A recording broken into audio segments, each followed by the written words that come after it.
Hello everyone, welcome to Startup Academy. So let's continue with our series of idioms and phrases. And as you all know, in the last lecture, we had done with the alphabet P and Q together, and we had started with a few idioms of R. I believe only two idioms with the last in the last lecture. So for today, we shall continue forward. We shall move forward with alphabet R. So let's start for today. The first idiom is raise an eyebrow, a few eyebrow. But wait, we did this in the last lecture, right? So we can say that instead of raise an eyebrow, we can say that sorry, raise the bar. Okay, raising the bar. Raising the bar is basically referred to setting high standards. When we start setting high standards, जैसे कि आप exam दोगे और आप इतने अच्छे level पर exam crack करोगे कि you would be setting raising the standards, तो उसको बोलेंगे क्या, raising the bar. So easy easy idiom it is. In order to frame its sentence, we can say that the new policy raises the bar for data security in the industry. ठीक है, तो I will suggest कि आपको ऐसी ऐसी चीज़ें, ऐसी ऐसी टेक्नोलॉजिकल आइडियाज़ लेकर, इनोवेटिव आइडियाज़ लेकर आते रहने चाहिए जो सोसाइटी की अपलिफ्टमेंट पर काम करें. ठीक है, ज़रूरी नहीं है कि आप हमेशा मार्क्स के टर्म्स में ही अपना सेक्टर जो है वो अप्रिसिएबल बनाओ. बट द थिंग इज, अगर आपको सच में अप्रिशिएटिंग काम करने हैं या फिर फैसिलिटेशन वाले काम करने हैं, तो you can also work towards the upliftment of the society, which will lead you, we can say, to the facilitation from coming generations as well. ठीक है, ओके. सो इसी से मुझे याद आया, there is a girl, she was a YouTuber, very at very young age she became a YouTuber, and then she has recently started writing. Also she is recently working on various climatic projects. I will say that जो climate को affect करते हैं, तो she is working on that. And her name is Prajakta Kohli. You must all have heard about her. तो बस उसी से related I was suggesting you कि अगर आप भी थोड़े थोड़े टर्म्स में, if you work towards the welfare or the upliftment of the society, so that's gonna be helpful. ठीक है, so for today we are moving on to the next idiom, which says, the second idiom is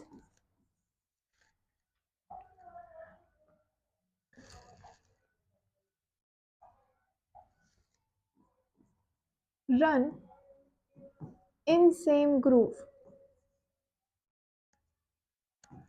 Running in same groove refers to you are working in harmony, या फिर continuously you are working smoothly, you are working. तो कुछ भी चीज़ अगर carry out हो रही है smoothly या फिर आप कह सकते हो continuously, तो उस चीज़ को क्या बोलेंगे, एक के बाद एक, लगातार लगातार जिसको बोलते हैं, तो वैसा ही कुछ. So we can say that running smoothly. So in order to frame its sentence, there are so many things that are running. So in order to frame its sentence, we can say that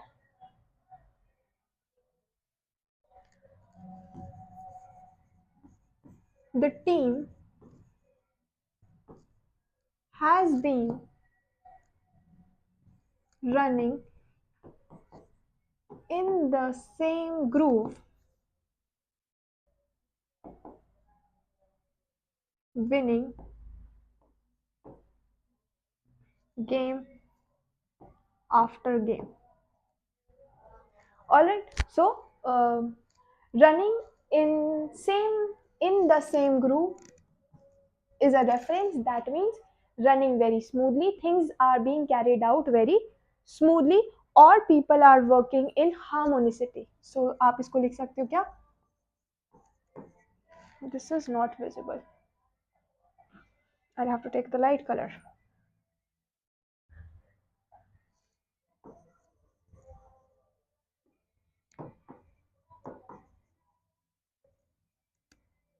If people are working in harmony, then also you can say that things are running, or people are working in harmony. So that is your second idiom for today. Moving on to the next idiom, we have the third idiom, which says ran riot. Ran riot का मतलब होता है you are acting without restraint. Acted,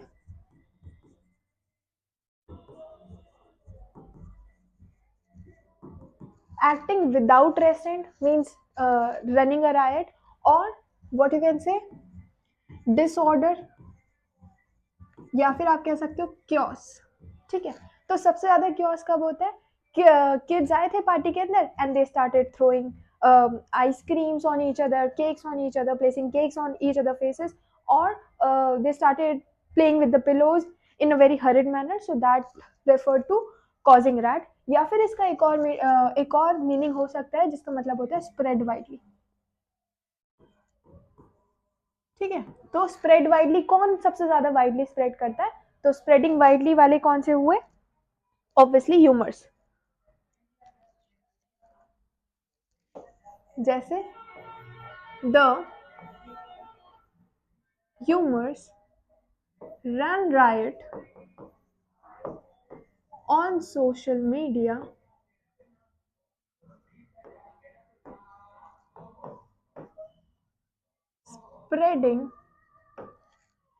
spreading in an uncontrolled manner. Alright, so ran riot refers to spreading in an uncontrolled manner. Alright, so this was your first idiom. Second idiom आप second sentence भी आप frame कर सकते हो regarding the kids who are running riot in the party. ठीक है, तो वैसे भी you can frame. Moving on to the fourth idiom for today, which says the fourth idiom, which says rank and file. Rank and file का मतलब होता है क्या? रैंक एंड फाइल का मतलब हुआ क्या? ऑर्डिनरी पीपल या फिर वर्कर्स इन कंपनी कह लो, या फिर किसी के अंदर भी जो भी लोग काम कर रहे होते हैं, तो उनको हम क्या बोलते हैं? क्या? Running riots. तो इसी से related we can frame sentences. क्या we can say that the rank and file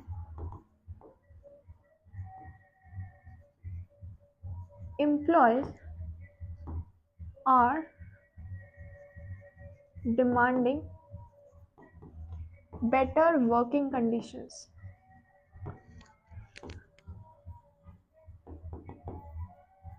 and higher wages.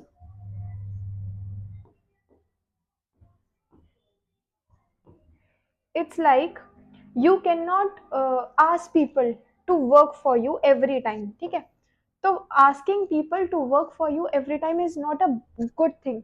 If you want to be boss, and if you want to be boss's boss, तो उसके लिए आपको क्या करना पड़ेगा?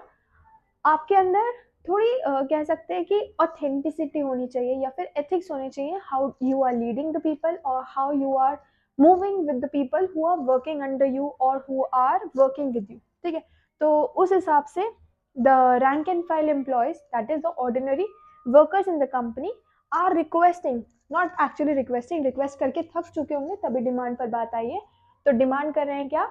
Sorry, better working policies or better working conditions and higher wages. With this, let's move on to the next idiom, which says the fifth idiom, which says rat race. Rat race आपने एक बहुत अच्छी सी reel देखी होगी. There is a train. ठीक है. अब this train is called, we can say, what was it called, okay, government train. ठीक है. अब रिलेट करना, this train is completely filled. इतना फिल्ड है, इतना फिल्ड है कि लोग यहाँ यहाँ तक भी बैठे हुए हैं. Even this is covered. इतना कवर्ड है कि ये सब कवर है, बाहर तक लोग झांक रहे हैं. सब कवर्ड है, सब कवर्ड एकदम, सब कुछ. इवन जो ड्राइवर है, जो ड्राइवर वाले भैया हैं, वो ड्राइवर भैया को खड़े होकर ड्राइव करना पड़ रहा है. इतना कवर्ड है ये. ठीक है. These are all represented by the rats. In that reel I am telling you, this red line refers to rat. ठीक है. अब since all these are rats, तो अब क्या हो रहा है कि this train is moving और this is the platform. Say this is the platform. अब मैंने प्लेटफॉर्म रेड से बनाया, meaning again it is covered with line. इतना दूर नहीं है जितना आप दिख रही है. लाइंस कैसी हैं? Lines are, what has it changed to?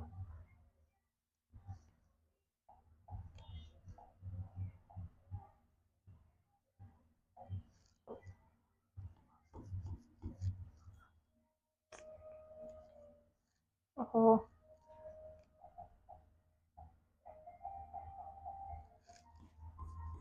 ये लाइंस इतना पास पास है, देखो इतना पास है कि एवरीवन वांट्स कि सब एक दूसरे के ऊपर तक चढ़े हुए हैं.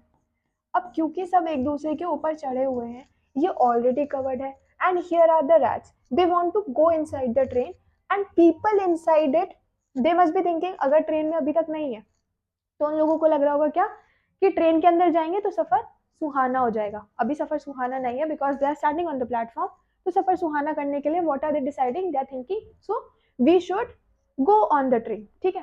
अब ट्रेन के ऊपर बोर्ड करने के लिए, ट्रेन ऑलरेडी भरी हुई है, मैंने बताया ऐसे ऐसे देखो कैसे लोग भरे हुए हैं. तो इनको लग रहा है क्या कि बहुत अच्छा है. तो यहाँ पर कंपटीशन ऑलरेडी है. देखा जाए तो कंपटीशन यहाँ पर ऑलरेडी है. Here, the competition is already there, and those, oh,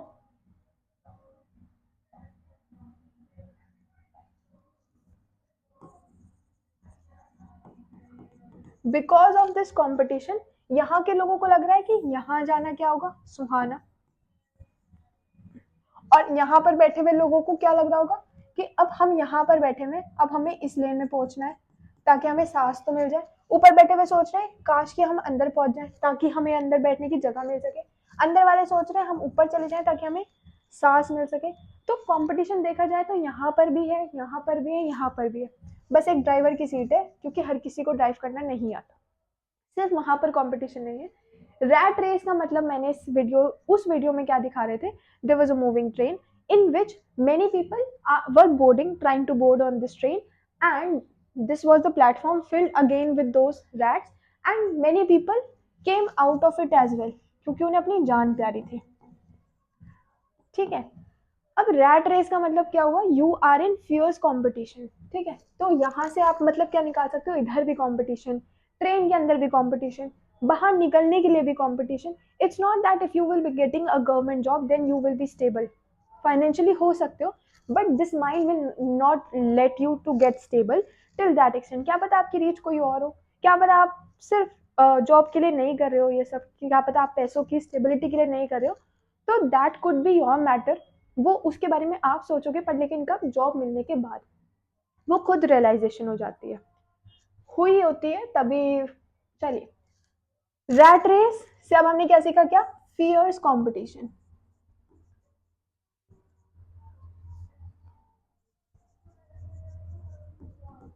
whenever we talk in terms of fierce competition तो हम उसको क्या बोल देते हैं, we call it what, rat race. ठीक है. so in order to frame its sentence हम क्या कह सकते हैं, we all are fed up of this competition. तो उसी से related we can say that I am very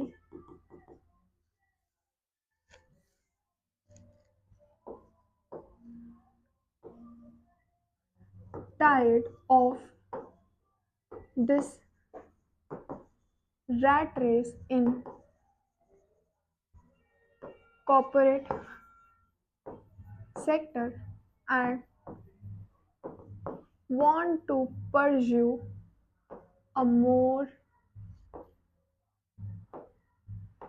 creative career. ठीक है, तो जिनके पास कॉर्पोरेट जॉब है they want to go to government sector, जिनके पास गवर्नमेंट जॉब है they want to come to corporate sector, जिनके पास कुछ नहीं है they want to start their own business, जिनका खुद का बिजनेस है दे वांट कि सब कुछ हमारा हो जाए। तो वही है, stability will not be there until and unless अंदर से सुकून है। सो फॉर इंटरनल सुकून I can suggest you something and that something is nothing but yoga. Yoga will give you internal peace. और इसी से रिलेटेड एक और चीज है जिसको हम बोलते हैं क्या, भक्ति। Again internal soul of yours, that is the soul of your body will be highly calmed if you will follow these two things. So this is my personal suggestion. If you want to keep, you may. If you don't want to, you may not. That is of course your choice. So moving on to the next idiom that is the sixth idiom, which says this is very common sa idiom, very common idiom, which says read between the lines. That is to understand the given things better way। ठीक है, तो वही है। तो if you are trying to frame a sentence, so what we can frame is, we can say that he said that he was fine but I could read between lines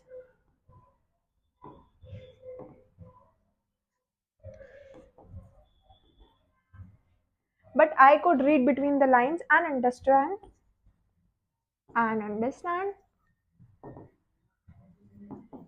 that he was upset। ठीक है, so reading between lines का मतलब क्या हो गया? Okay, I wrote it twice.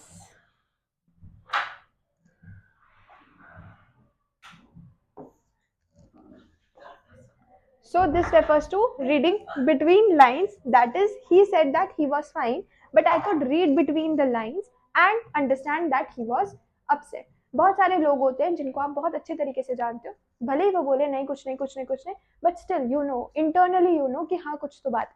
तो वही है बस रीडिंग बिटवीन लाइन्स। इसको आप क्लू से रिलेटेड भी कर सकते हो कि if you are being presented something so that might not be the case. ठीक है, तो वो भी आप फ्रेम कर सकते हो sentence. We are moving on forward to the next idiom, which says the seventh idiom, reap the whirlwind। अब आपने ये idiom सुना होगा हिंदी में, reap से ही समझ जाना क्या, जैसा बोओगे वैसा ही पाओगे। तो suffering, the negative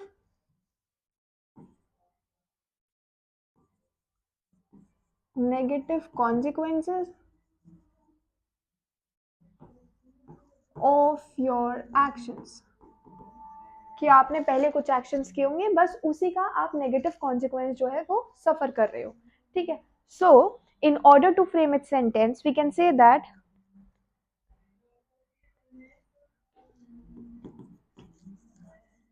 after neglecting his health for years, he reaped a whirlwind with what will he reap? कैसा बोया था? निग्लेक्टेंस के साथ बोया था। अब कैसा मिलेगा? डायग्नोसिस करवाओ।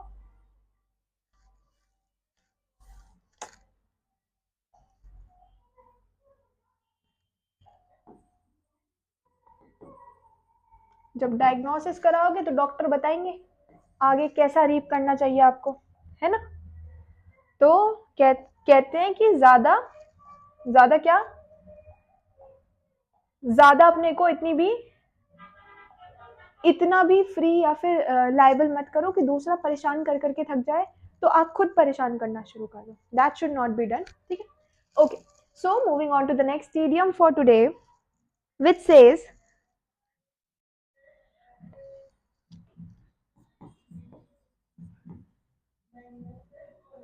Red Hering's.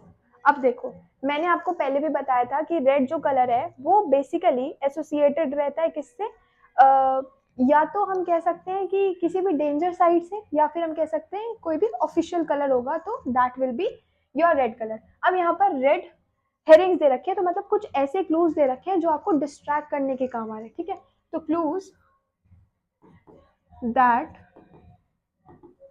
Might distract. ठीक है, अब ऐसे क्लूज किसको दिए जाएंगे, ऑब्वियसली इन्वेस्टिगेटर को या फिर डिटेक्टिव को दिए जाएंगे. तो उसी के ऊपर we can frame a sentence जो कहता है क्या,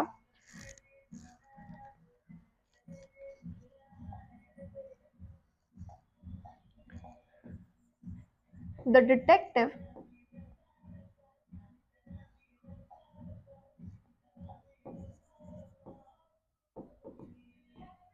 was misled by red herrings which disturbed the investigation. Also इससे मुझे याद आया, इससे मुझे याद आया कि how many of you love to watch the movies और the series. So you can also suggest me so that we can talk about it. We can have a talking session on that. So we can talk about it. ठीक है, so that will again be an innovative session क्योंकि we will get to know each other. Obviously our offline family knows, we know each other by everything because we tend to meet each other in the class during the lectures and in the classes, and we can say that we spend our whole day with the class itself. तो उससे क्या होगा, YouTube family is basically far away from the reach, not we can say by hearts, but of course physically we are far from reach. So we can keep such lectures so that we can be innovative sometimes. ठीक है, तो बस उसी के लिए था, थोड़ा आपका enjoyment हो जाएगा, we'll get to know each other better and you can ask your doubts personally as well on that chat session. We'll keep it online, we'll keep it live so that we can get to know each other. Of course the session will be knowing each other, but we'll talk about our hobbies, we'll discuss about the things क्योंकि पढ़ाई से related बातें are usually discussed in the class, regular classes होती हैं उसके लिए. Obviously you can ask your doubts, preparation के बारे में you can ask, but major topic will be hobbies. ठीक है, so moving on to the next idiom for today, which says the red से रिलेटेड है, जो कहता है क्या, रेड टेप.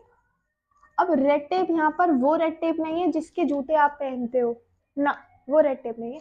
मैंने क्या बोला था, रेड टेप थोड़ा सा ऑफिशियल कलर है. ठीक है, red is the official colour. तो अब कुछ ऐसी ऑफिशियल डीलिंग्स हो रही हैं दैट इज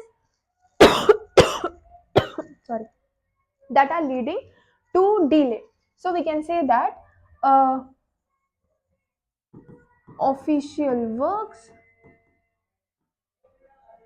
लीडिंग डिले. ठीक है, तो इसी से रिलेटेड हो सकता है आपका क्या, एक सेंटेंस जिसको हम कैसे फ्रेम करेंगे, वी कैन से दैट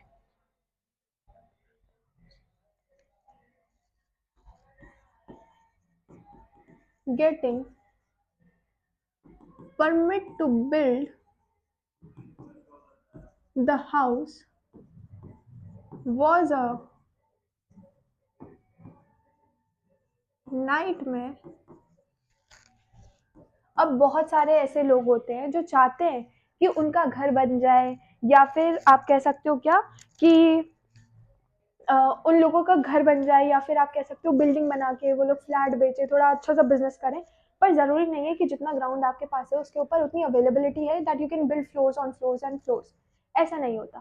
ठीक है, कुछ ऑफिशियल टास्क होते हैं, कुछ ऑफिशियल वर्किंग्स होती है गवर्नमेंट की तरफ से जो देखी जाएंगी, परखी जाएंगी, उसके बाद ही आपको पर्टिकुलर चीज़ें जो हैं वो अलाउ की जाती हैं, ठीक है। तो उसका भी कुछ अपना ऑफिशियल प्रोसेस होता है। तो बस उसी से related I have framed a sentence. अच्छा, due to red tape involvement, ठीक है। वो चाहते थे बन जाए एकदम से, पर एकदम से तो कैसे ही बनता है ना। तो एकदम से बनाने के लिए क्या किया, रेड टेप ने इन्वॉल्व कर लिया, तभी तो उसको क्या बोल दिया, एक तरीके का नाइटमेयर बोल दिया। Now we are moving on to the next idiom which says rest on one's laurels. अब सोचो, आपने आईएसएस क्रैक कर लिया, नाउ यू आर सेटिस्फाइड, अब मुझे और मेहनत नहीं करनी। ऐसे थोड़ी होता है। अगर आपने क्रैक किया है, क्या पता आप कुछ और भी एक्स्ट्रा क्रैक कर सको। आप भारत रत्न ले आओ, पद्म विभूषण ले आओ। अच्छा, भारत रत्न और Padma Vibhushan, there is a difference between these two awards. अब बताना मुझे कमेंट में, भारत रत्न बड़ा होता है या फिर पद्म विभूषण। ऑल्सो पद्म विभूषण भी अपने खुद 3 प्रकार के होते हैं, 3 लोगों के अंदर डिवीजन, लोगों के अंदर तो नहीं, 3 टाइप के डिवीजन होते हैं इसके अंदर, ठीक है। तो आपको वो डिवीजन बताने हैं। ये हम बता देते हैं कौन बड़ा होता है, ये मैंने बता भी दिया। देखो यहाँ पर मैंने ग्रेटर देन का साइन लगा दिया। ये तो साल में एक ही बार दिया जाता है।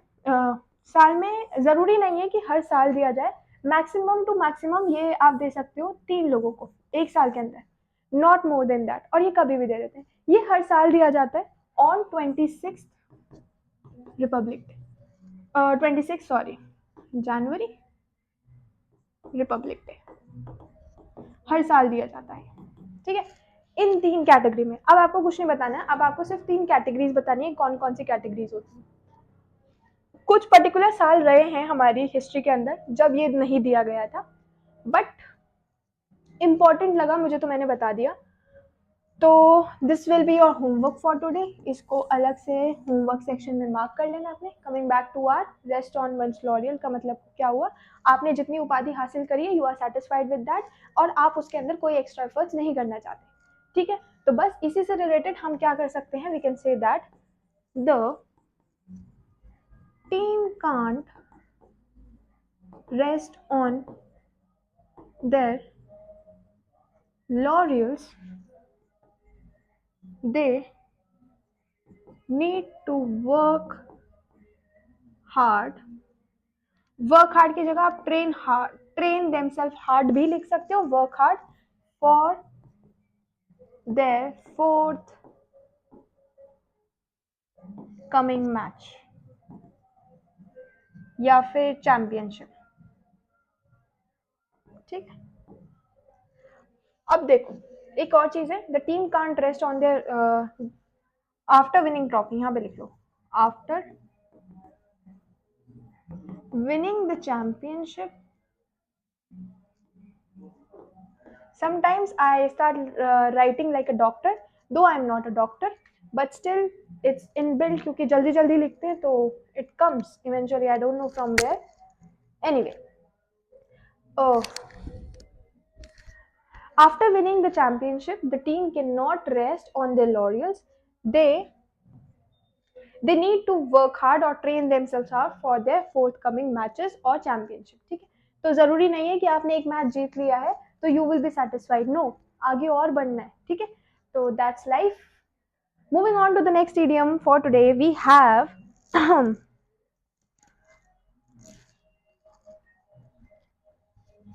okay, the next idiom for today is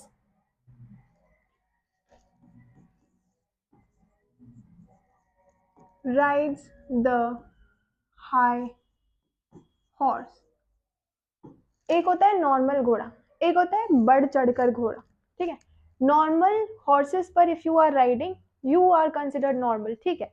but if you want a higher horse for yourself then you will consider yourself superior, है ना। एक होता है नॉर्मल, एक होता है बढ़ चढ़कर। If you are riding on normal you are normal, if you want a higher one for yourself you will consider yourself superior, ठीक है। तो सुपीरियर तो बहुत लोग आपको अपने आप को समझते होंगे, तो वो लोग अपने ऊपर सेंटेंस फ्रेम करें। I will frame on one girl which says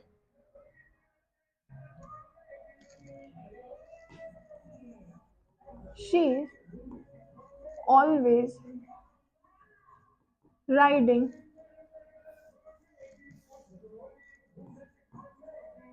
the high horse.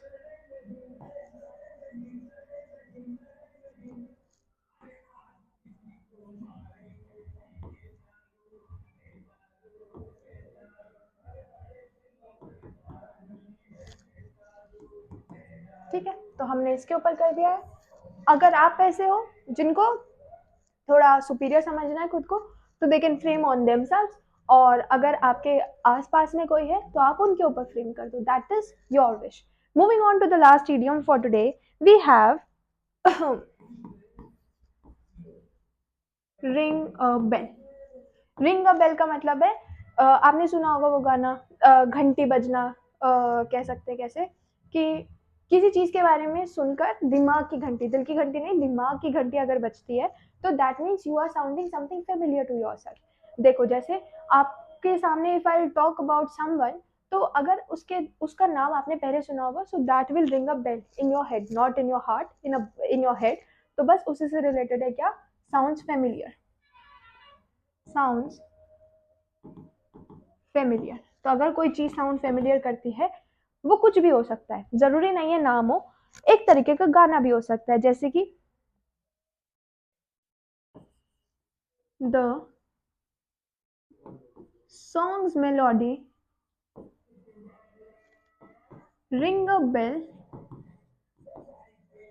I think I have heard it before। होता है ना, whenever you go to a showroom, Red Tape पर ही, रेड टेप के showroom पर चले जाते हैं, क्योंकि हमने उससे रिलेटेड सेंटेंस भी सीखा है। तो रेड टेप के शोरूम पर जाते हो और वहां पर जाकर के कोई म्यूजिक चल रहा होता है, शोरूम्स में चलता रहता है, तो जैसे ही कोई गाना चलता है and you hear about that song, तो आपके दिमाग में धुन होती है and that song sounds familiar to you, not every time but most of the times. अगर आप सॉन्ग सुनने वाले हो तो दो songs will sound familiar to you. तो जब भी आप किसी शोरूम में जाओ और दिमाग की घंटी चले, दिल की नहीं, दिमाग की घंटी चले, तो आपको कौन सा इडियम यूज करना है, ring a bell. Ring a bell थोड़ा कंफ्यूजिंग होता है, देयरफॉर पीवाईक्यू में भी था ये आपके, क्योंकि आपको कंफ्यूज करने का कोई मौका नहीं छोड़ेगा यूपीएससी, तो it was in your PYQ. Also it can again come in your PYQ, so you can mark it as important. ठीक है, तो पीवाईक्यू करना बेहद जरूरी है।